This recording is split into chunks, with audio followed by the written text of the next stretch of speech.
Председателката на собранието на Меѓународниот сојуз Агапи Дика пред судот како сведок во предметот против Бојан Јовановски, неговиот татко, Кристина Блажевска, Фросина Ременски и Јасна Мандич, одговараше на прашањата од обвинителството и одбраната. Агапи на прашање на Боки 13 кажа дека заедно со него биле на средби со премиерот Заев и министерот Спасовски, а се зборувало дека председателот на Меѓународниот сојуз се среќавал и со тогашната министерка за труд и социјала Царовска. Ке се согласите ли дека добивме поддршка од премиерот Зоран Заев?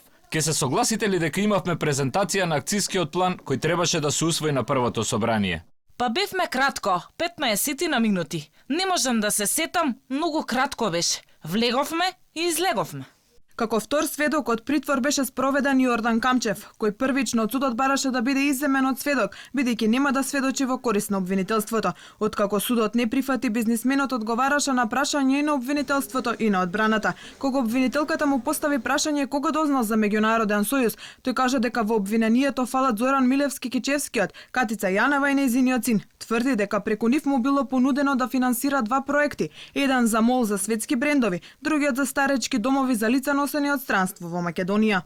Првиот не го прифатив бидејќи мислев дека нема економска логика. Вториот предлог за старечки дом исто го одбив. Ми беше кажано дека од ова има интерес синот на Катица Јанева и од тогаш почна тортурата врз мене. Камчев тврди дека Бојан Јовановски му понудил да инвестира и на локација во Струга и Охрид за старечки домови, односно дека за оваа инвестиција ќе добија 20% субвенции од државата. Меѓу другото, бизнисменот пред судот кажа дека на сметка на еден ТВ уплатил 300.000 евра за два договори. Овие средства Камчев рече дека ги уплатил како рекет. Одбраната остана на ставот дека е недозволено и невообичаено да се повикува сведок кој во старт ви кажува дека не е кредибилен. Прво имате една невообичаена ситуација, јас да речем невозможна ситуација и предлагате сведок, зборам за обвинителството. Предлагате сведок кој што не е сослушан во истрагата. Користите исказ кој што е даден во друг предмет кој што нема врска со овој предмет и не се однесува на овој предмет.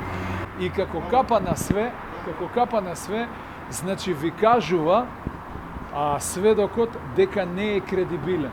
Неколку пати сам ви кажува дека не е кредибилен и вие со неверојатна упорност се обидувате да повторно да го сослушувате.